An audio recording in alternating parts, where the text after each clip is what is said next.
How long has this been used in physical therapy? So the technique was first introduced by medical doctors Janet Travell and David Simmons in the early 1940s.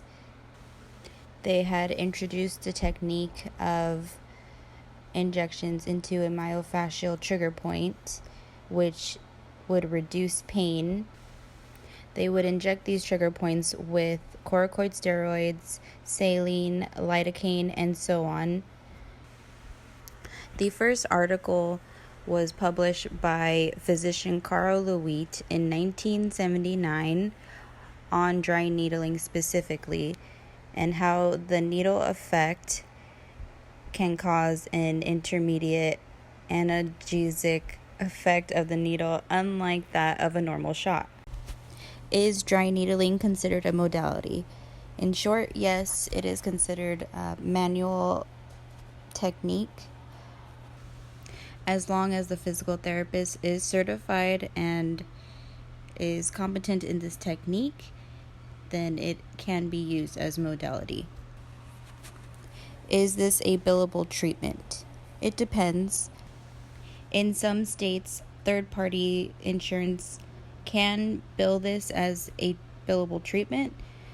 Others do cash payments out of pocket, usually in their clinic, due to the inability to bill this since it is a more experimental technique, or so it is considered by bigger insurance companies that it is experimental.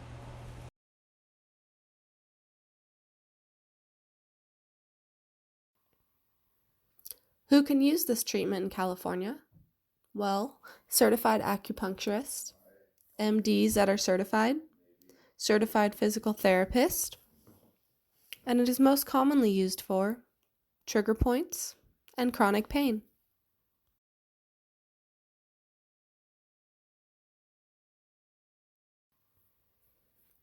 Indications for dry needling include myofascial trigger points, contractured muscle fibers, taut muscle bands, myofascial adhesions, and scar tissue. Contraindications include if the patient has a phobia of needles, if they are unwilling, if the patient has a history of abnormal reaction to needling or injection, if the patient is on anticoagulant therapy, or if it is someone who has thrombocytopenia, and if there is lymphedema in an area or of the limb.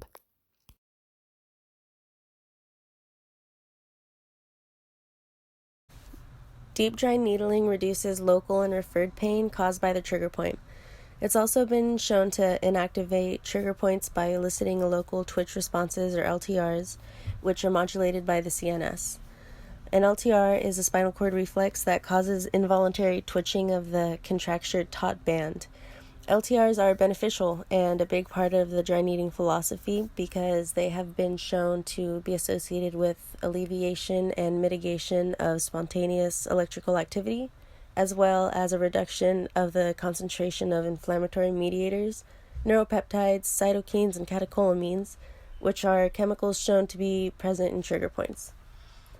Lastly, deep dry needling helps with the relaxation of taut myofascial bands, which can potentially improve range of motion.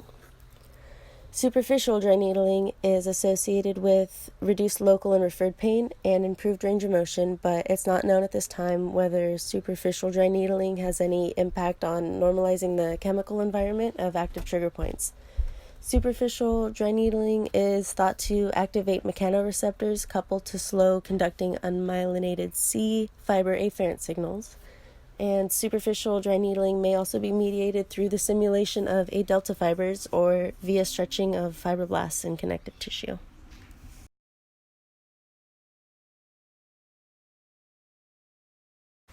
The type of needle used is called a solid filiform needle, which comes in a tube. It's similar to an acupuncture needle, but the philosophy behind the treatment is different. This modality is called dry needling because there's no medication being injected into the patient, such as lidocaine or any other local anesthetic. The size of the needle used depends on the area that's being treated. A 30 millimeter long needle is appropriate for most areas except the gluteal region, which often requires a longer needle, up to 70 millimeters long. A .18 to .22 millimeter gauge needle is used on the face, neck, hands, and feet. The gluteal region uses a .30 gauge needle, and a .25 to .30 millimeter gauge needles are generally used everywhere else.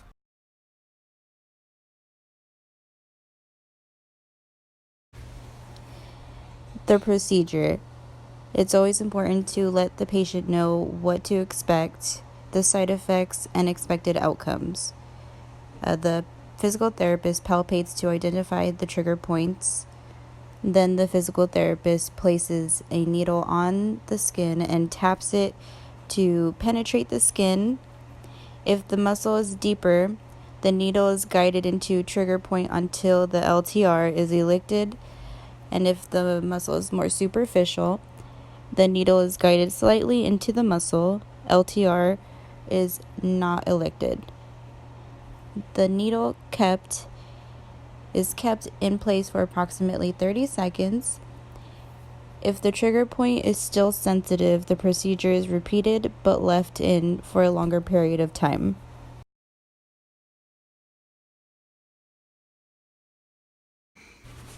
Since we are unable to demonstrate this due to not being certified, here is a person who is certified. Enjoy. Okay, and we're going to go right into this rhomboid muscle here. And it's very tight. And I feel that go right into a tight muscle.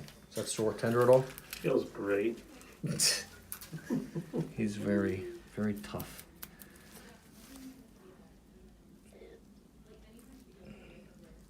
I don't even feel it. See that? That's because I'm good at what I do. You're doing such a good job, Dr. Burrow. Thank you. All right, we're going to come to this part of the neck, which you probably will feel this because it was a very deep trigger point in here. There you go. It's got one more up in there, which we're going to do.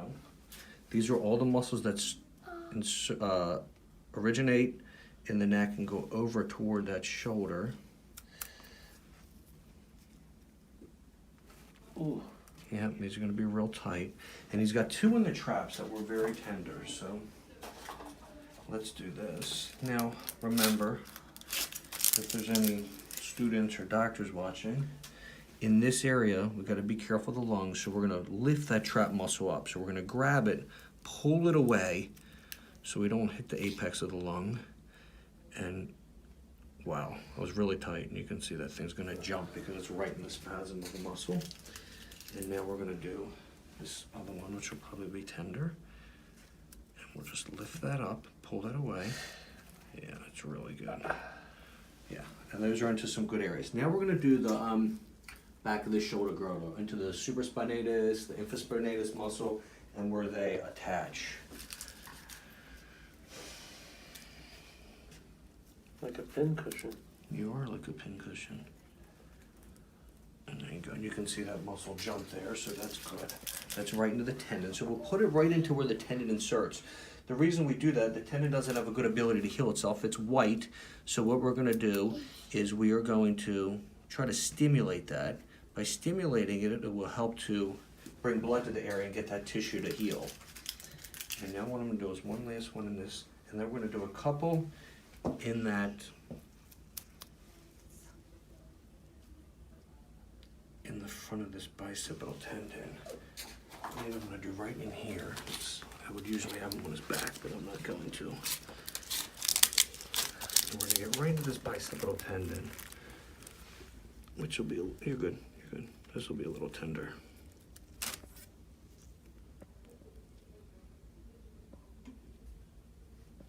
Good. Not bad, right? Not at all. Okay. And we got one more right up in here. And this is right where your bicipital tendon inserts. Yeah, it's going to be a little tender. And I'll show you that. Here, let me show them where I went into it. And look at this picture here. Also attach this part up into the shoulder area. but you got your long head and your short heads of your biceps tendon. So that's where we are, right in this area, which is very common to get irritated from overuse. So we're putting the needles into this white area to help stimulate it. Muscles heal quickly. Tendons don't heal quickly because they have a very poor blood supply. So this will get that area to heal. I will leave him on the needles for about 10 minutes. I'll show you how we take him out. We'll see how he's feeling when we sit up. See you in a little bit. 10 minutes later.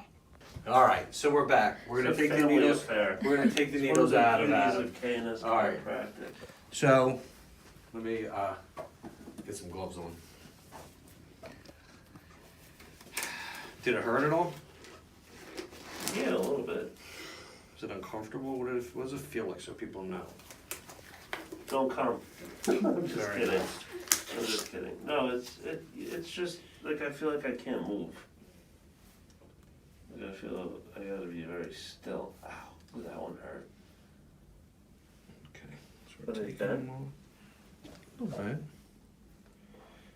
bit. It feels much better after this, though. I'll tell you. Good.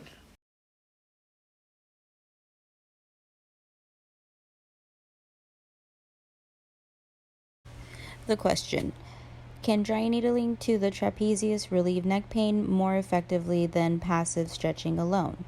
The hypothesis: dry needling to the trapezius muscles can be more effective in relieving neck pain than passive stretching alone.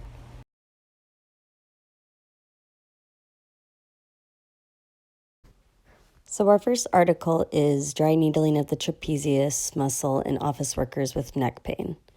So the purpose of the study was to determine the effectiveness of deep dry needling in myofascial trigger points of the trapezius muscle in office workers with neck pain. Their hypothesis was deep dry needling will produce greater pain relief than passive stretching alone. The type of study was randomized, single-blinded clinical trial. The variables in the patient groups found basically no significant differences between the age, sex, body mass index, hours of work per day, sport practice frequency, pain, active range of motion, or muscle strength between any of the people in the group. The patients were 44 office workers presenting with neck pain. Their age was all over 18. The inclusion criteria was one or more muscle trigger points in the trapezius muscles and a use of a computer mouse for more than 4 hours a day. And that they had neck pain. The exclusion criteria was taking anti-inflammatory drugs, analgesic, anticoagulant, muscle relaxant, or antidepressant medication at the start of the study or 1 week before it, had fibromyalgia syndrome, or had any contraindication to conservative or invasive physical therapy.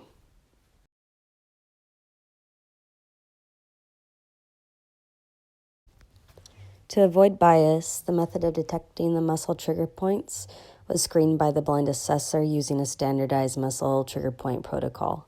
Patients were instructed to not reveal their allocation to either group to the person assessing their trigger points. The method of randomization was randomly divided by a computer program into a control group with the passive stretch only and the experimental group with the deep dry needling and passive stretch, and both groups ended up being 22 participants. The timeline was 3 weeks. Treatment scenarios occurred twice a week for the first 2 weeks and once in the final week. Each group had a total of 5 sessions. The assessment was taken by the blind assessor before the intervention, 4 days after the 5 treatments, and 2 weeks after that. The primary outcome measured was the visual analog scale for pain.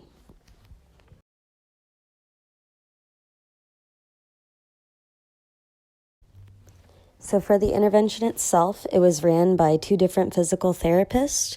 One therapist did the passive stretch group and the other one did the deep dry needling group.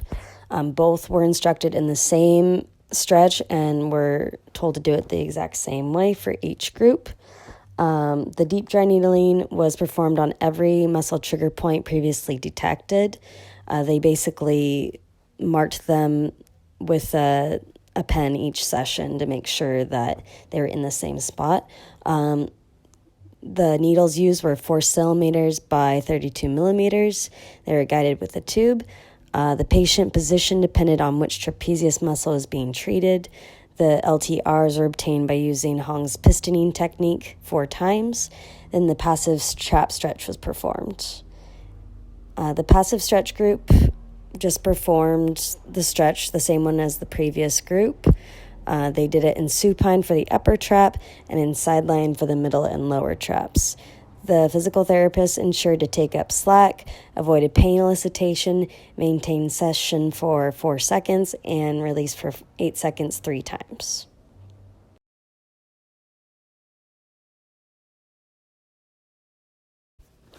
So the results for the subjective pain assessment: the deep dry needling group had a significantly superior outcome than the passive stretch group. The deep dry needling median VAS decreased from 5.8 to 0 after the treatment and follow-up. Most patients reported not having neck pain by the end of the treatment. The passive stretch control group's median decreased from 5 to 3 after the treatment and follow-up. Only 9.1% of the patients reported a VAS of 0 post-treatment. No side effects after deep dry needling were reported by the participants or observed by the physical therapist. Variable concerns with the study itself. The 2 different therapists performed the interventions, so there could have been some difference in the way they did the stretches, although it's not super likely because they did run them through how to do each intervention. Other cervical-related muscle trigger points were not addressed in the study. Individuals' sleep quality, pain level, and repetitive stress can lead to poor outcome, so that could have varied between the 2 groups. Continued excessive computer work, long-term follow-up, and it was a relatively small sample size taken from 1 place. So the conclusion of the study is deep dry needling seems to be more effective than passive stretching alone in relieving neck pain in office workers with muscle trigger points in their trapezius. So it might be a really great intervention for a lot of office workers. It's pretty efficient, cost-effective, and it could really improve workplace performance as well as quality of life.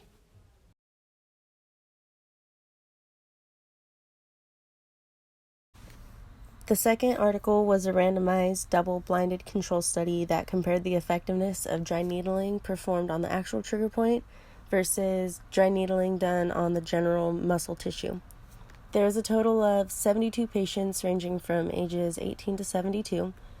Pain was measured with a visual analog scale, neck pain questionnaire, and pressure pain threshold.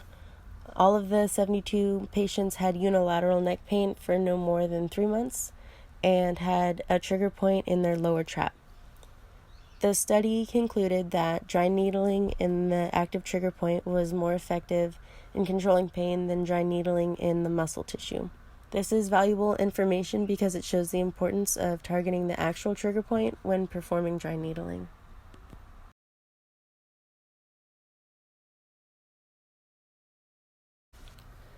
This article performed dry needling with the same procedure as we previously stated. For the lower trap, they specifically used a 0.25 millimeter gauge needle.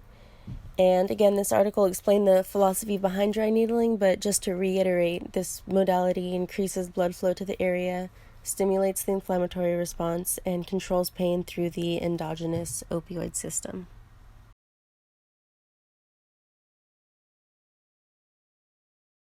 So, to sum up the results of the article, this chart is a comparison of the subjective responses of the trigger point group versus the control group after 1 month.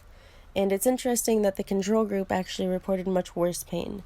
It may be difficult to see, so the y-axis is the number of subjects, and they simplified the subjective responses into 5 categories, which were much better, better, no change, worse, and much worse. The majority of the trigger point group reported much better and better pain, whereas with the exception of 1 person that reported they felt better, the control group mostly reported no pain or worse pain. That goes to show how important location is when dry needling. The results of the study should hopefully spark more research that can explain why needling the muscle fiber around the trigger point worsens neck pain.